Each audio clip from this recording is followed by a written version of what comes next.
Hi there.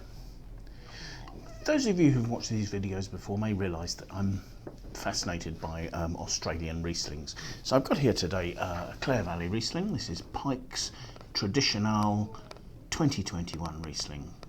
As I say, it's labelled Clare Valley. I think of Pikes as being Polish Hill, which is a sub-region of the Clare. In fact, their vineyard is Polish Hill River, and that is part of the fruit that goes into this, but they buy from growers in Leasingham, Watervale, Mintaro and Sevenhill, so various sub-districts of the Clare Valley, to produce this particular wine.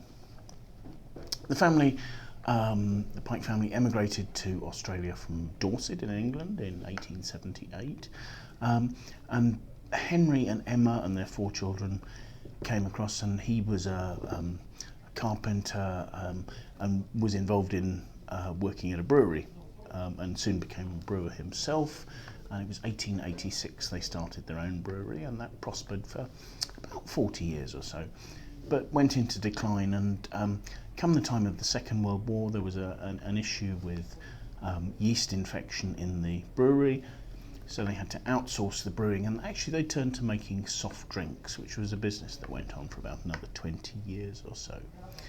But during this time, Edgar Wallace Pike, who I believe was Henry's great-grandson, became a farm manager and a viticulturist, working for some of the big companies managing their vineyards. And so when the soft drinks business sort of fell into redundancy in the 60s and 70s, he continued as a viticulturist, and his sons Andrew and Neil followed in their father's footsteps. And it was in 1984 that they bought 27 hectares of land to be planted as vineyard in Polish Hill River. In fact, it must already have been planted as vineyard, because in 1985 they produced their first Riesling from that vineyard, so the vine would take more than a year to grow. The soils here are quite particular. They refer to them as sort of tough, acidic topsoils over a dark grey slate, so slate, very classic soils for Riesling. 2021 was probably one of the best vintages of its decade. It was quite a cool vintage that had good winter rain, so there was good water resource in the soil. But a cool summer gave a long ripening period and lovely fresh notes to the wine. The winemaking is really quite simple here. The fruit, they only use the free run juice from the fruit. Fermentation uses, they refer to as neutral yeast, so selected yeast. It goes on in stainless steel tanks at cool temperature, and once fermentation is completed, the wine rests with its yeast lees in the tank for 3 months before it's bottled. The wines are all bottled in screw caps, very typical for the Clare Valley. And so we have here a glass of the 2021 Riesling, and its colour is pale. It's almost got a greenish note. There's maybe a slight hint of pétillance in there, little tiny bubbles there, but not a lot, nothing too particularly remarkable. So let's have a look at the aromas, shall we? Oh gosh, the aromas are really quite sort of restrained, minerally, but very vivid, waxed lime note.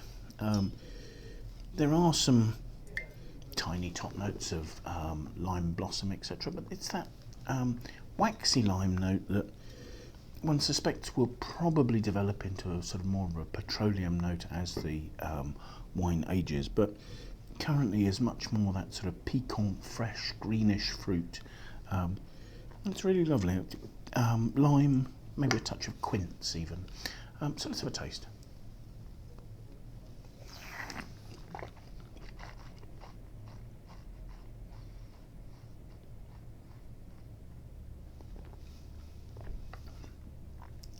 On the palate, the wine is completely dry. I say completely dry. The notes suggest that it's got 4 or 5 grams of residual sugar in it, which is still enough for a wine to be dry. But there is really crisp mineral acidity. It's not even a citric acidity, it's a really sort of steely, cutting acidity there. The wine is relatively light-bodied, and yes, the acidity is making me salivate, and it's really picking up the piquancy of that limey fruit. The fruit is quite lean, quite elegant. There are again notes of sort of blossom on the top of the very top of the fruit, but no, that's it's quite a restrained style of wine.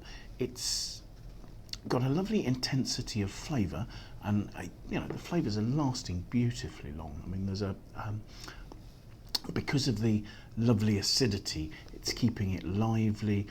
There's a mineral crispness to the finish, and yes, I mean, this is a wine that the producers suggest will age for 10 years. I think it will certainly do that. It will gain in sort of richness.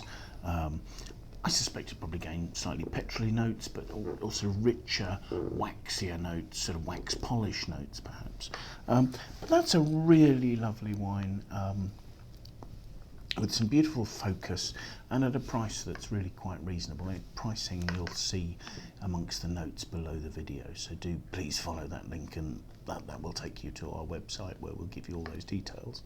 So thank you very much for watching. I hope you found this interesting. Maybe you'll try a Pikes wine. Do feel free to leave your comments. I'd love to hear what you think about the video and about the wines. Do follow us on YouTube, and do please make sure you join us again sometime soon, won't you? Bye now.